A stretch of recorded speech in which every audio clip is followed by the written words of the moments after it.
This is Infants on Thrones, the philosophies of men mingled with humor. We are the Quorum.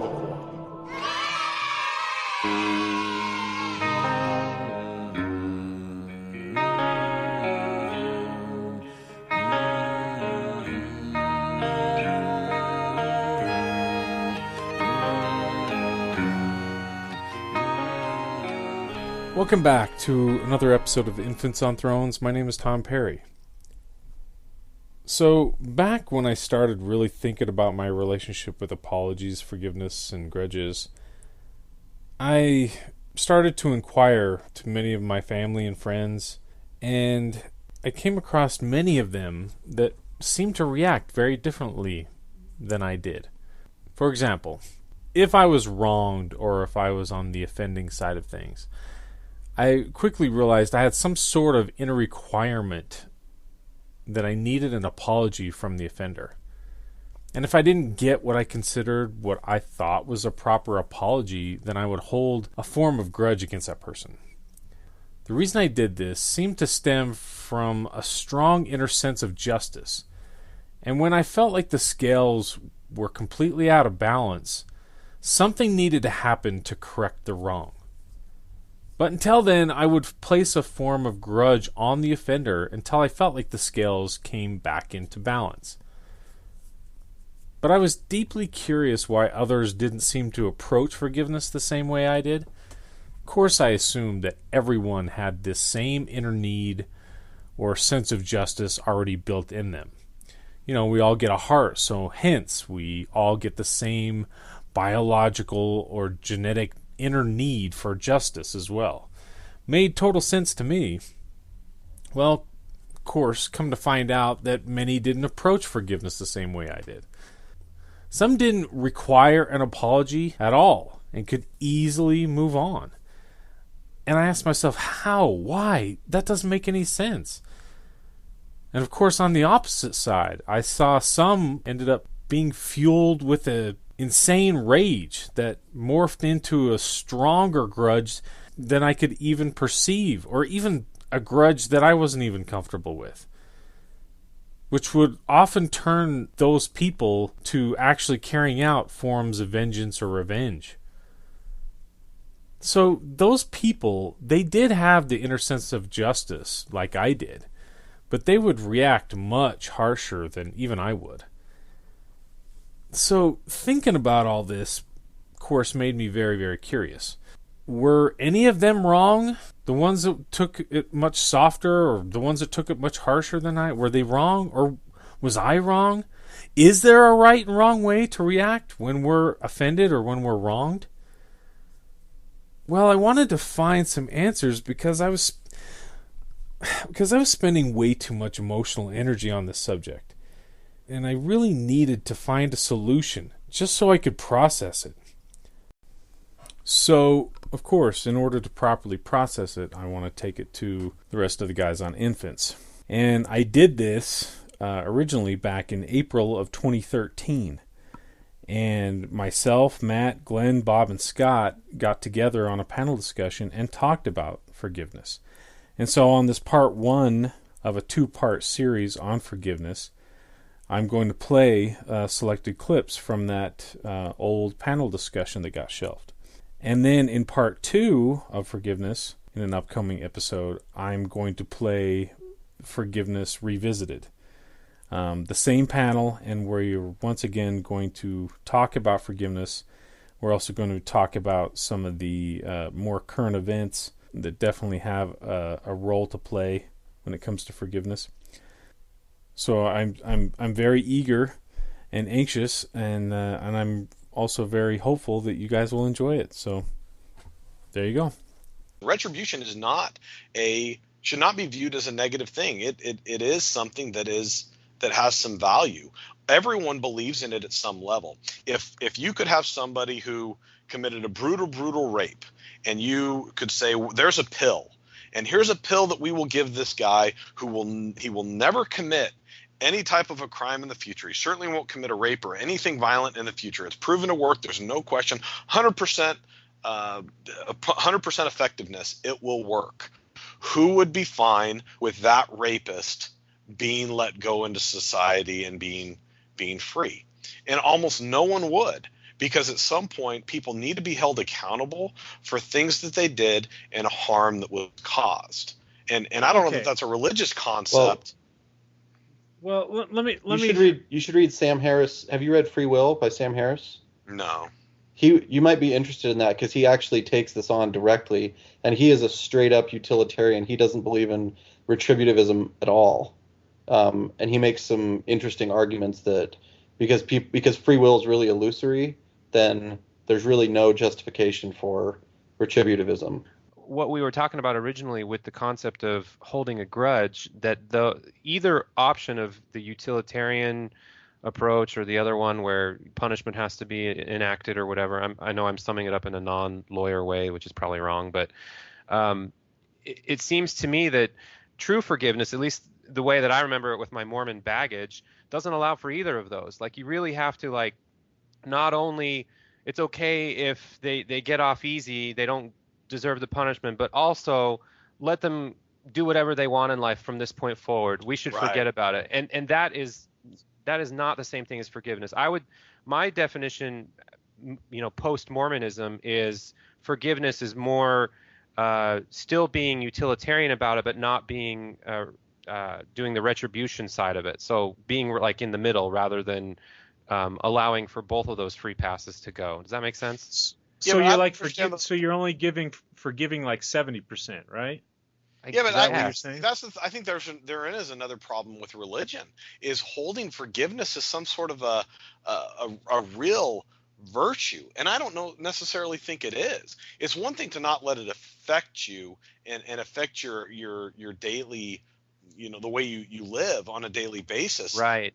But there is no virtue outside of just people trotting out scripture or other things to say, wow, forgiving somebody is virtue. Now, not having bile, not having bitterness, not focusing on something on a day-to-day basis, there's value in that, but there's no virtue in saying, well, I have forgiven that person for whatever. It's a meaningless statement, and it's one that is just another thing that I think is a flaw of religion, is that idea of forgiveness. See, I just think forgiveness is an eternal concept, and it is such a religious concept. It's something that exists for a deity to be able to excuse some sort of wrongdoing. I think often we conflate that as mortals as somehow we need to also be like deities and act as if it doesn't happen, as if we have some form of grace that can bless them in a way for it never to have existed. And that again is, I think, a flaw of religion, that it's a fairy tale, and it's a naive one to think that we can just wash our hand over someone and say, oh no, that doesn't exist, and it didn't happen, and we'll act as if all the wrongs caused by that misdeed did not happen and do not have some sort of effect beyond what you did, and that's why I think is the problem. It's just not something. I've quite frankly never really haven't thought about it kind of in my post-religious phase. But the more I think about it, it just seems like another fairy tale, which just can't exist and doesn't exist except in the theoretical. Right. What you're saying is, in the aggregate, the odds are against you, but on the margin, everybody wants to believe that the person they're forgiving isn't going to be the repeat child offender, even though statistically speaking, they are betting against their better interest, right?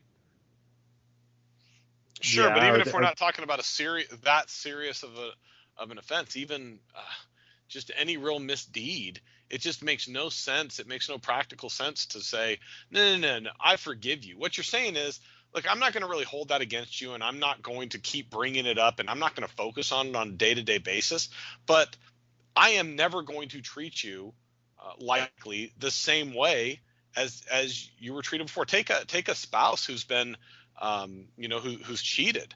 The person could forgive, but if they ever start seeing some cagey text messages or emails or some off behavior, are they really going to say, no, I've forgiven them, I'm sure everything's fine?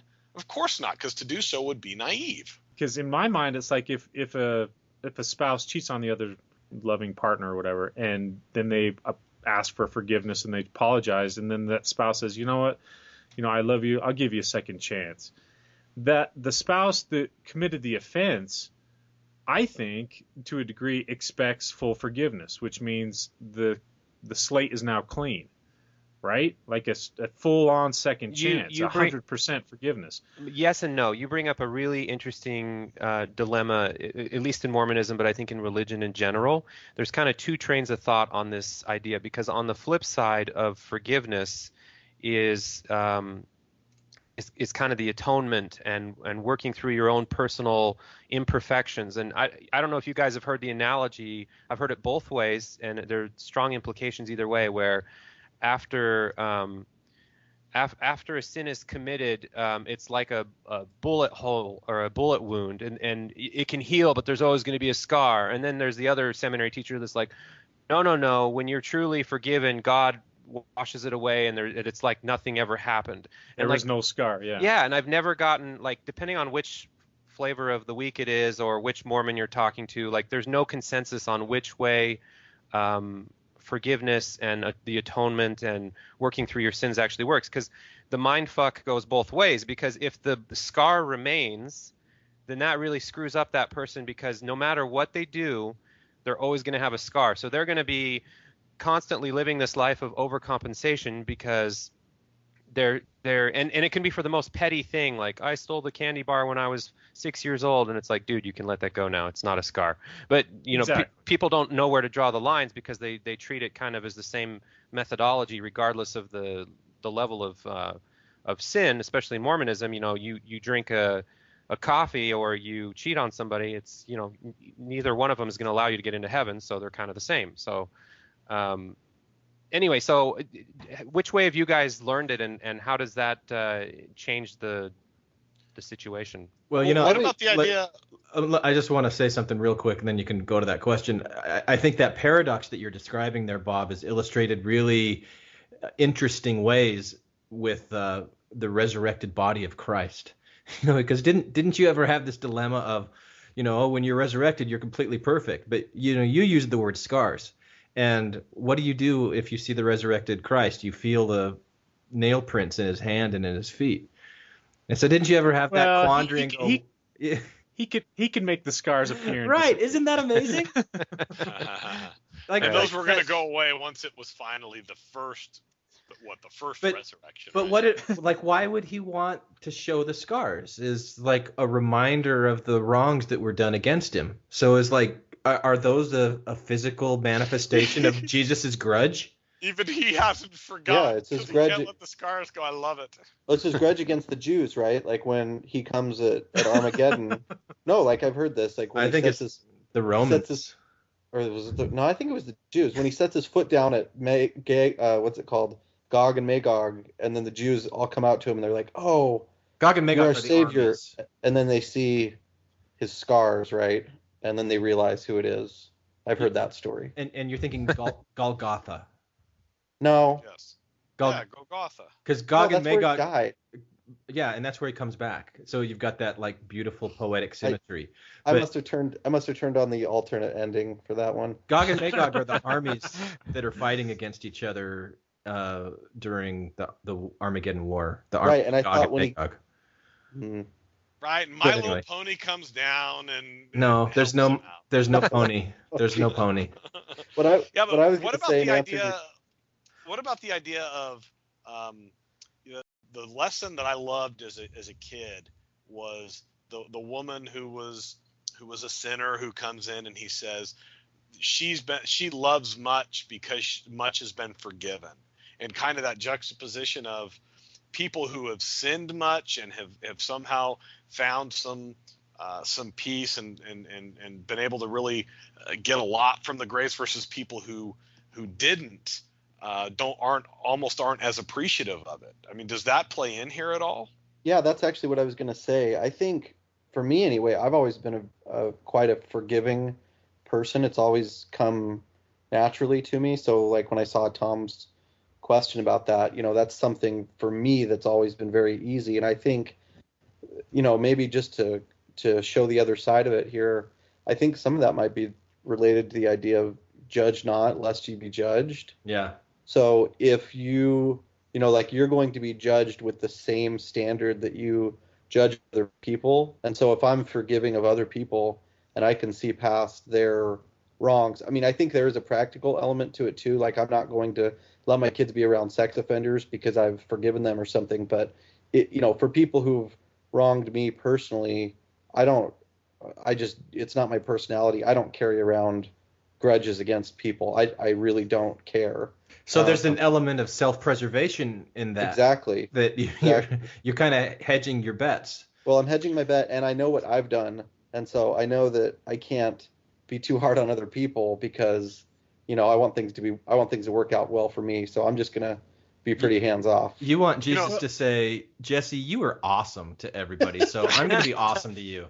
That's right. Well, let me clarify though, because I'm not saying that I don't think that people should be held accountable.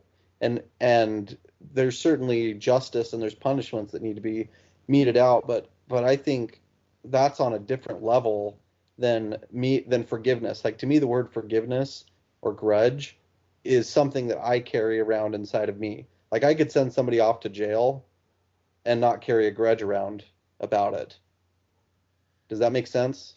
Yeah, well, no, it's funny because in my world, I have the opportunity to send people away to prison for a long, long, long time, and I always get asked by people, well, do you ever want to, do you hope they get raped or do you hope they get killed in prison? And I got to say, I don't ever have this kind of anything other than what the law allows. I never feel like I want to physically attack them. I don't want them to be physically attacked in prison or these types of things, even though they've done horrendous things. So, but okay, what about the ones who slip through the cracks of the justice system? Do you want to send Dexter after him? Dexter, right? Yeah.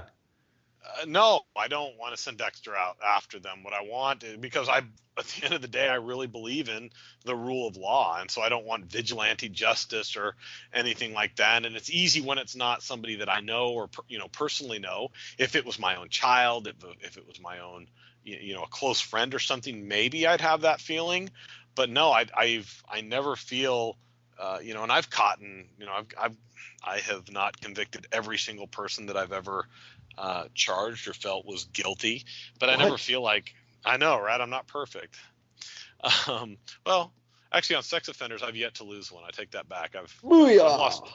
Yeah, I've lost twice. I've lost twice in my career. One was on a gun pointing, and one was on a person who was hiding a felon. But that's what I've lost in my life. But but I never had that feeling because I can't say why, because I really am not, at the end of the day, that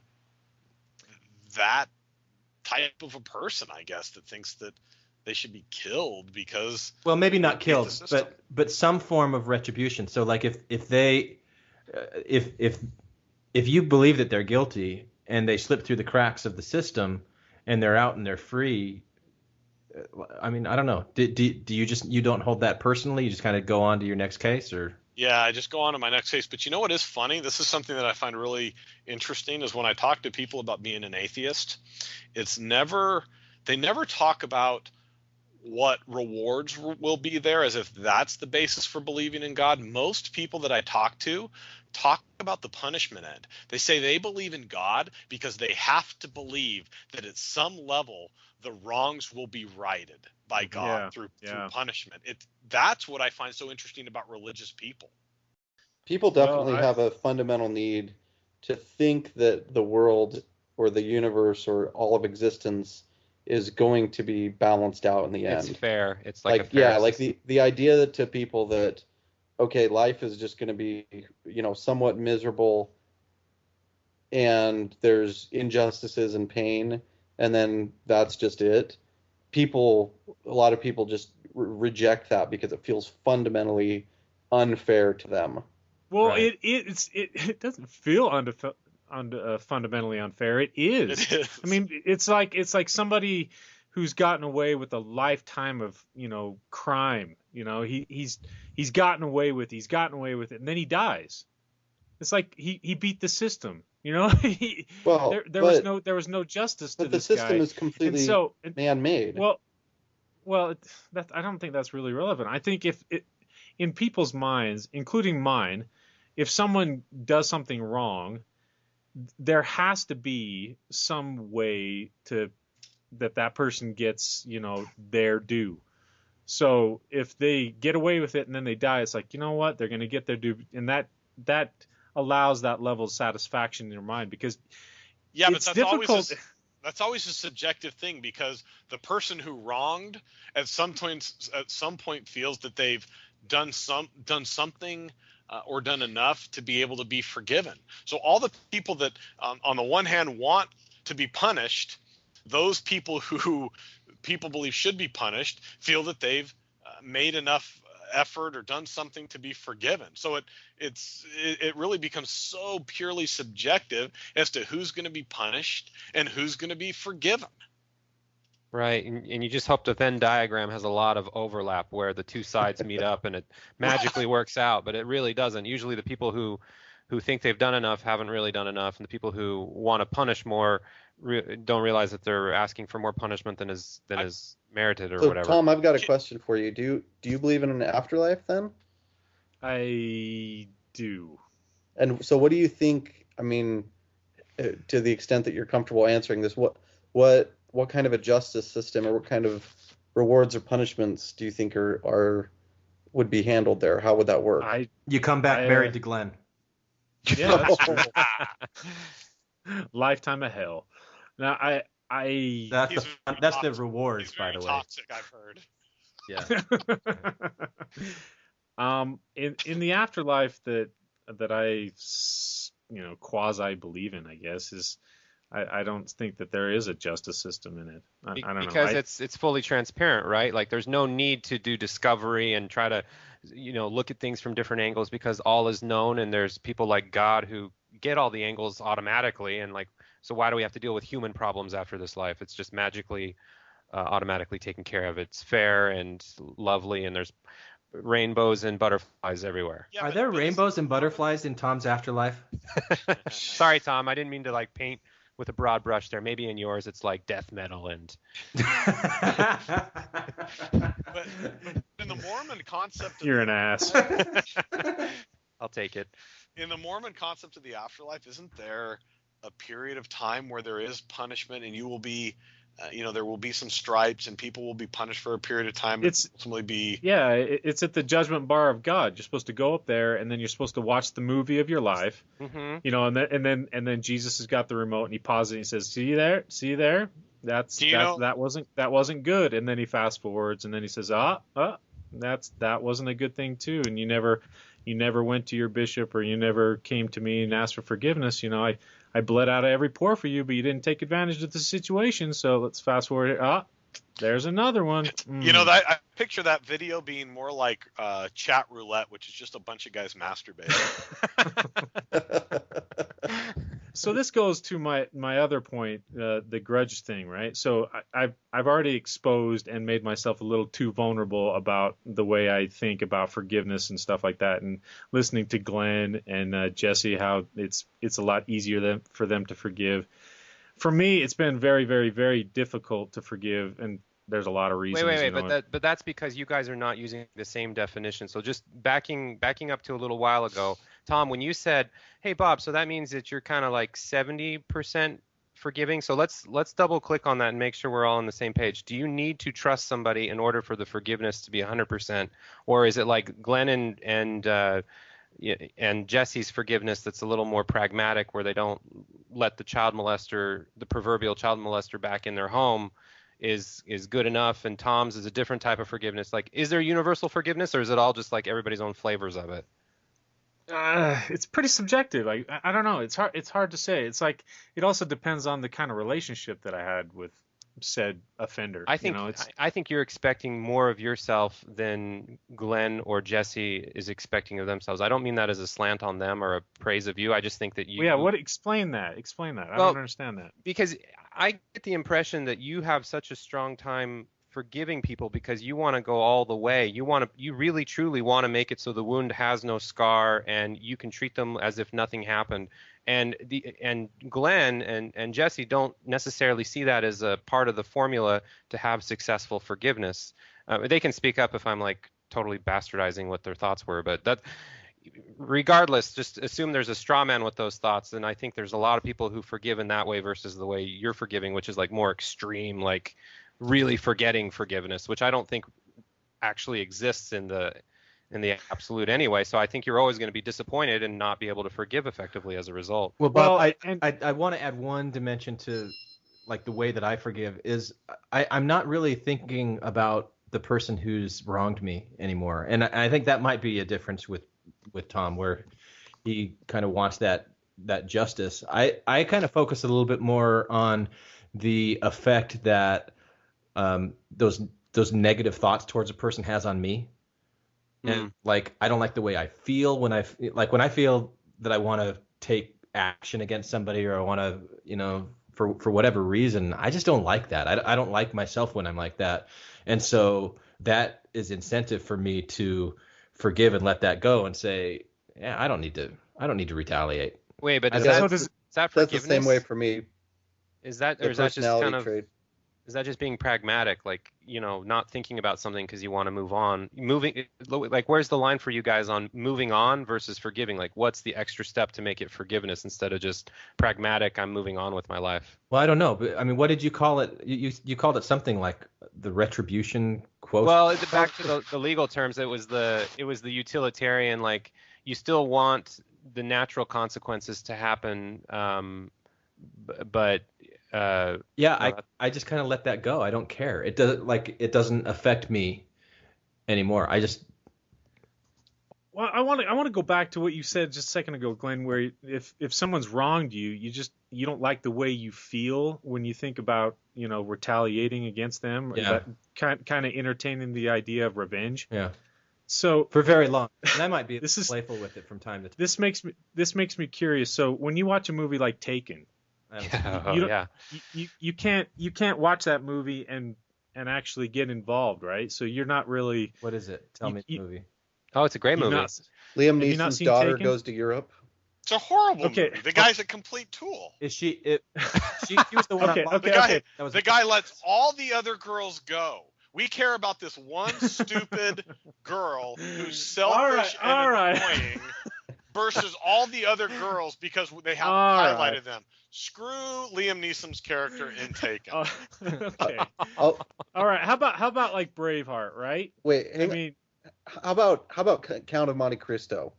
that's a good one. That's Okay. a good one. So, probably more of so a- the guy's whole life gets like ripped out from underneath him, yeah. and he really didn't do anything to justify it. And then he has this huge, long revenge process that he goes through, where he just wants to burn everything down, and then eventually he kills everybody in the movie.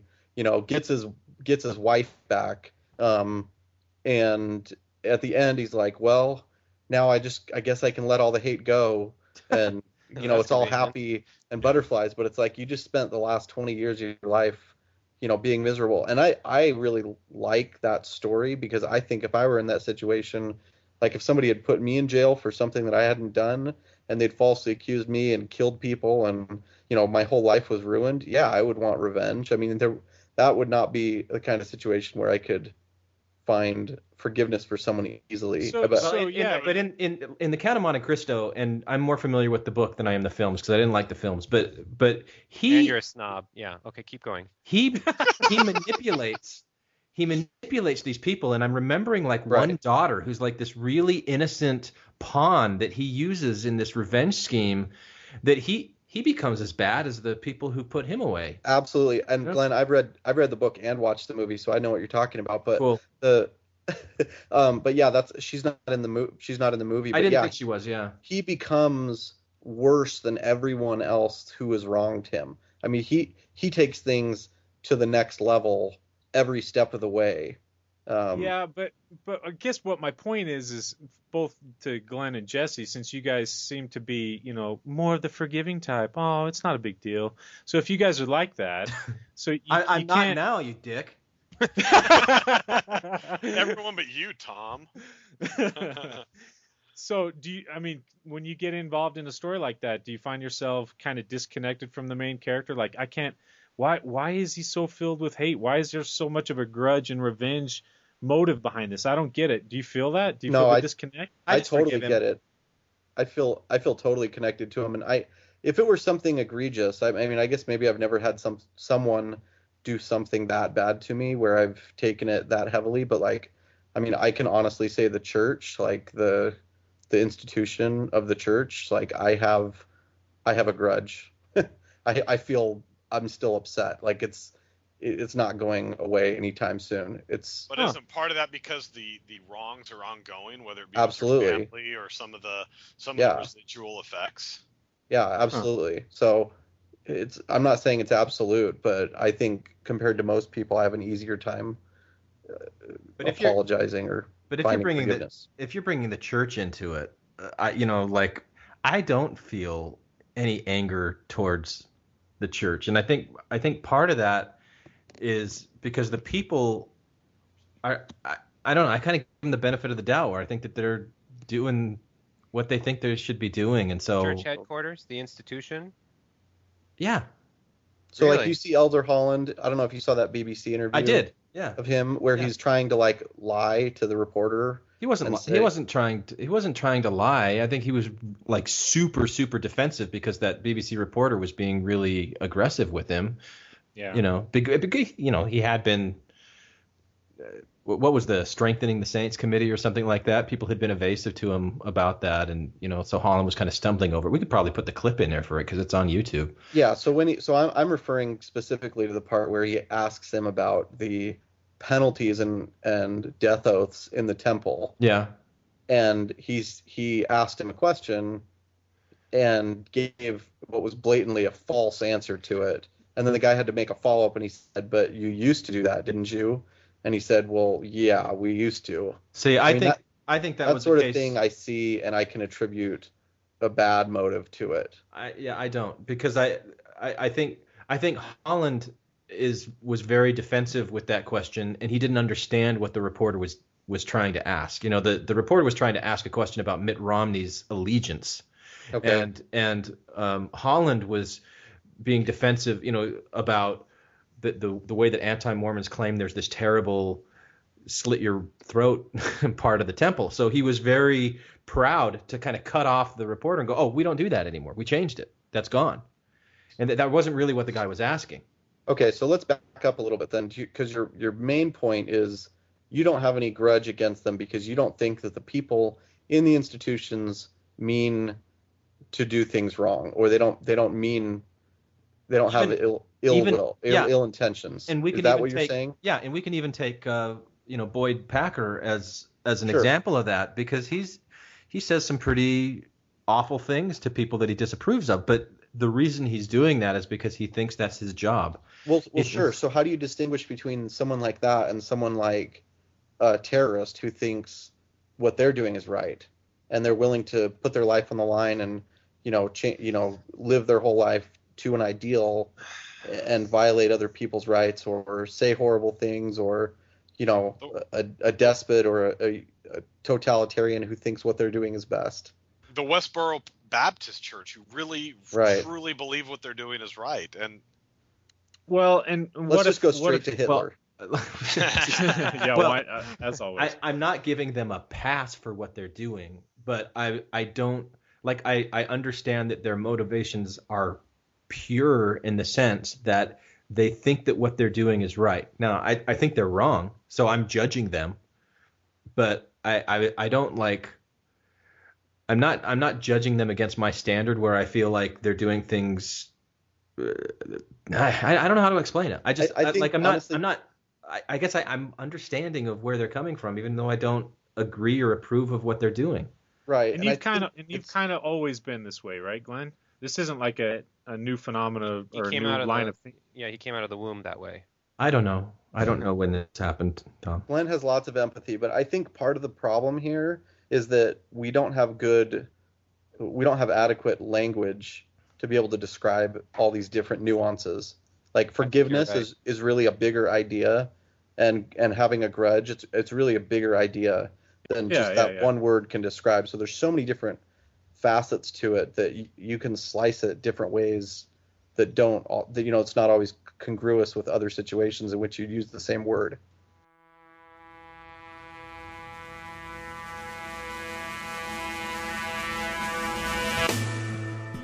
Hi, this is Tom from Utah County, and I sometimes participate on Infants on Thrones podcast.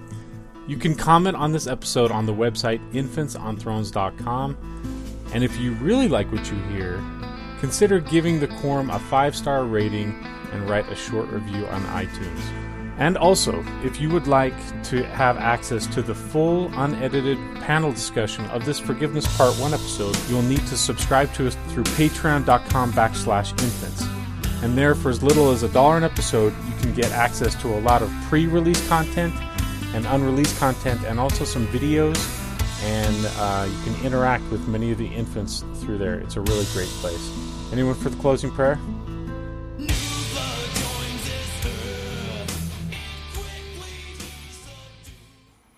Have you had any interesting or powerful experiences when someone has forgiven you? When someone has forgiven me? I've never done anything wrong that... You usually hear the phrase forgive and forget, and I don't forget, even when I forgive, it just means, like, I mean, I was going to say I don't hold it against them, but I still kind of do, it's in the ledger against them, as this happened, this is that kind of person, but, like, you're learning things about them, so I don't know, like, when I forgive them, like, do I give them other opportunities to, I don't know. I mean, I think I'm a forgiving person, but I don't want to be a stupid person either, that you're always making the same mistake because you keep trusting people that show that they're not trustworthy. Does that make any sense? So I can forgive somebody, but that doesn't mean that I've forgotten or I haven't learned from the situation. Thank you for listening to Infants on Thrones.